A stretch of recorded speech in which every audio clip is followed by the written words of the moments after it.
Hello, Adam Bazalgette here, founder of Scratch Golf Academy. Today, how to control your golf swing. Let me just say at the outset, I went down a pathway in my late teens, early 20s of trying to really get control and manage every position.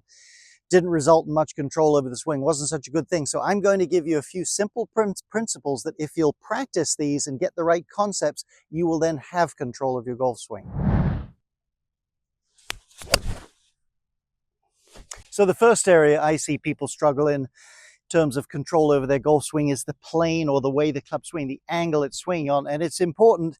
The golf club has a certain design to it, plus it's got to find the ball at the bottom. So if you get it way out of balance, you have to do something to recover. And once that club starts to wobble around and change planes, pretty difficult for most people to have much consistency. There's been exceptions. Nancy Lopez, one of the all-time greats, took it back like that, but not recommended for most people. Quick look at me, slow motion, then we'll start tackling it. So let's have a look here. There we go. Nice takeaway. Club comes back slightly to the inside, roughly in line with the hands, but just watch if I strobe that back and forth, how consistent that looks. And then we'll get into our downswing. There's a fractional change of plane, but very little. Much easier to find the golf ball when you do that.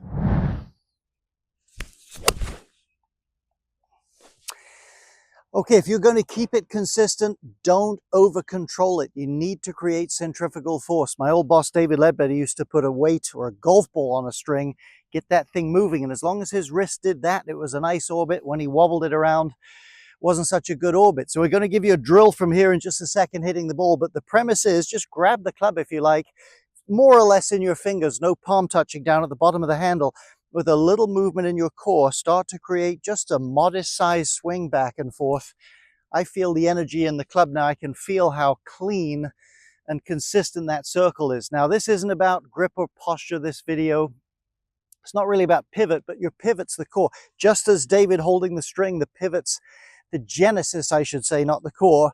You need to feel that. Let's not get into it too much, but it's not a big turn, not all this. It's a tight engagement here. Picture throwing a rock.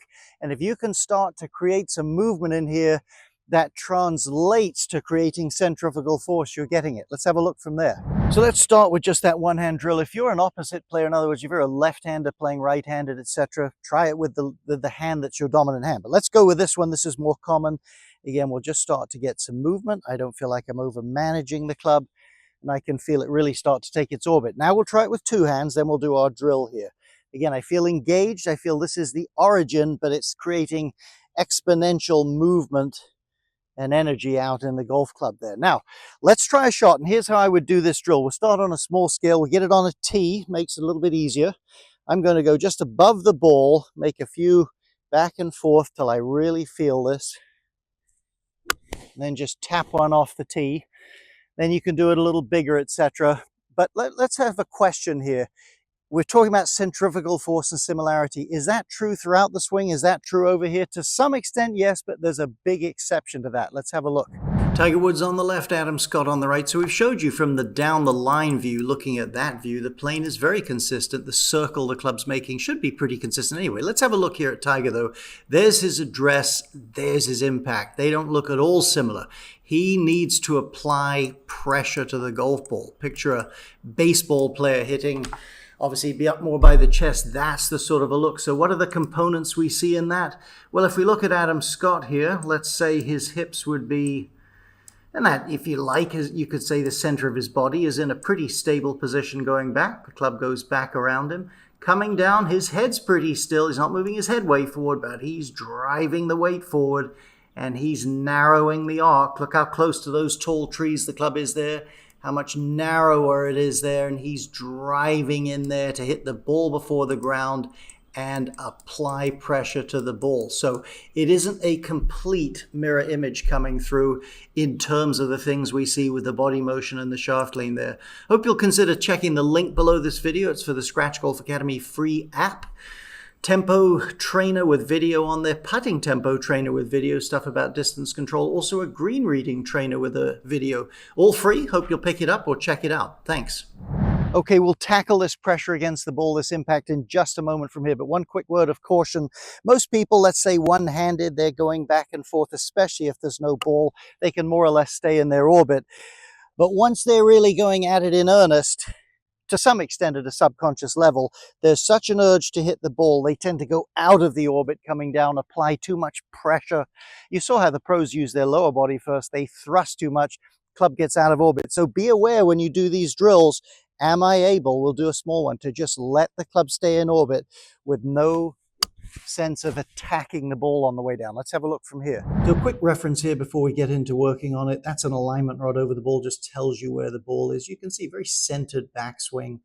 Coming down, this would be fairly typical. I've got an 8-iron here for a short to middle iron. My head is pretty stable. It's about over that rod or the ball, but there's enough weight shift forward that usually you would see the golf ball, as you see the rod, they're about in line with that back hip there. Not the outside of the pant leg, but the back hip. Hands, of course, pass the ball that way for solid hit. So that's a pretty good reference if you're in front of a mirror. So there's some sort of a saying, give or take, that if you can learn from other people's mistakes and instead of having to make them yourself, you're a wise person. Well, learn from some of my mistakes. I told you when I was young, I was too busy trying to get everything right and position it too much, not relying on motion enough to build a good golf swing.